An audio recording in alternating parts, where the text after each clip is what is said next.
MPC BiPC ఇంటర్లో ఏ group అయినా సరే best degree course India's first industry integrated AIDP degree. Call now.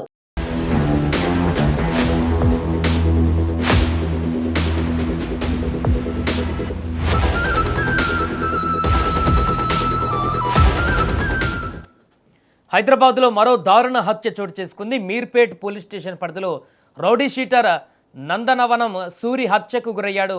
అయితే ఇది క్షణికావేశంలో జరిగిన దాడి కాదని, పాత కక్షల నేపథ్యంలో ముందే పథకం వేసి ఈ హత్య చేసినట్టుగా పోలీసులు అనుమానిస్తున్నారు. పోలీసుల దర్యాప్తులో బయటపడిన వివరాలు కేసుకు సంబంధించిన సంచలన మలుపు తిప్పాయి. ఈ యొక్క సూరికి అత్యంత సన్నిహితుడిగా వ్యవహరించిన వ్యక్తే చివరకు అతన్ని పుట్టినరోజు పేరుతో బయటకు పిలిపించి దాడి చేసినట్టుగా పోలీసులు గుర్తించారు. పోలీసుల కథనం ప్రకారం నందనవనం సూరి పైన గతంలో పలు క్రిమినల్ కేసులు కూడా నమోదయ్యాయి. తన భార్యతో పాటు బామ్మర్ది సల్మాన్ హత్య కేసులో ఆయన నిందితుడిగా అరెస్ట్ అయి జైలుకు వెళ్లి అనంతరం బెయిల్పై బయటకు వచ్చాడు.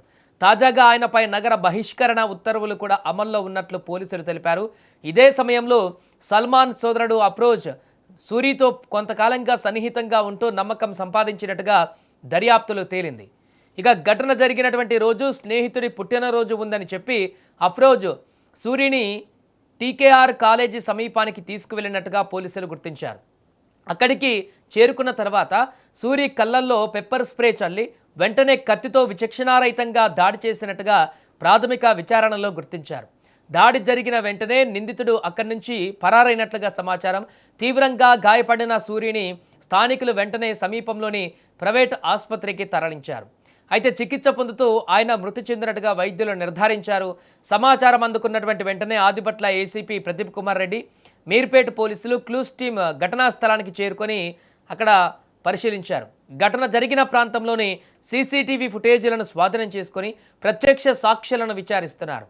ఈ హత్య పూర్తిగా పాత కక్షల నేపథ్యంలోనే జరిగిందా, లేక దీనికి మరేదైనా సహకరించారా ఎవరైనా అనేటువంటి కోణాలలో కూడా ఇప్పుడు పోలీసులు విచారణ కొనసాగిస్తున్నారు.